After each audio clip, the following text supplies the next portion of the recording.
My dissertation began with the first Yiddish adaptation of Uncle Tom's Cabin, the first translation of an American novel into the Yiddish language, and that appeared in Lithuania in 1868, and it was a work of the popular Yiddish literature of the Haskalah, of the Jewish Enlightenment.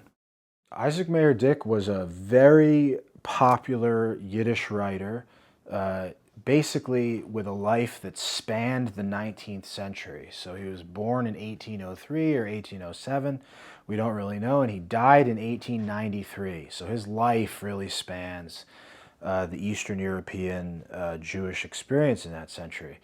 He was a Litvak, hostile to Chassidus, and was a dissenting Jew. You could say that he was an Orthodox Jew and an observant Jew and fairly conservative in his sense of Jewish religious observance, but he very much was hostile to the rabbinic establishment, which forbade the teaching of non-Jewish languages in Jewish schools. So he ended up being employed by Russian authorities in a Jewish crown school, and that was how he made a living. However, he was eventually booted from that and published hundreds of books of little Maisebichlach, of storybooks and little pamphlets, which were widely read on the Eastern European Jewish street, all over Eastern Europe. They were published by the Rome publishers, the foremost publisher in Vilna, and there are literally hundreds of things that he published, mostly kind of sentimental tales.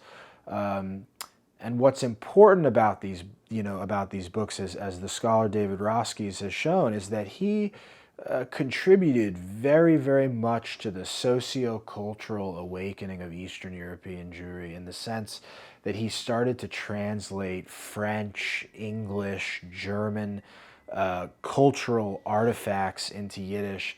And for my purposes, for my interest, he was one of the first people to introduce the world of European colonialism to 19th century Eastern European Jewish readers. His stories, although not the majority, but a good handful of his stories, take place at least partly in European colonies, so either in the Atlantic coast of the Americas or in South Africa.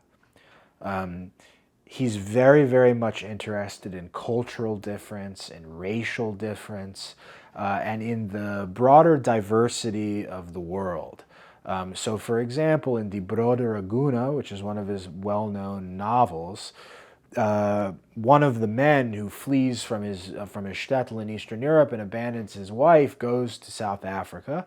And at the culmination of the novel, the wife also emigrates to South Africa and encounters him at the end of the novel and confronts him at the end of the novel. But this largely sentimental and derivative tale is filled with interesting details about South Africa.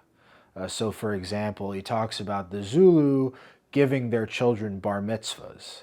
He notes things like circumcision. You can see that he's reading about South Africa and about the Cape Colony in other languages, and he's importing knowledge about the British Empire and about the African colonies in the British Empire to his readers.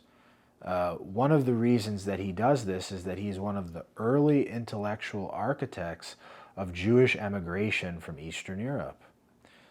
He was one of the first people to popularize the notion in the 1850s and the 1860s of living in America. And he did this in contrast to proto-Zionist sentiment in the community. He was not a proto-Zionist.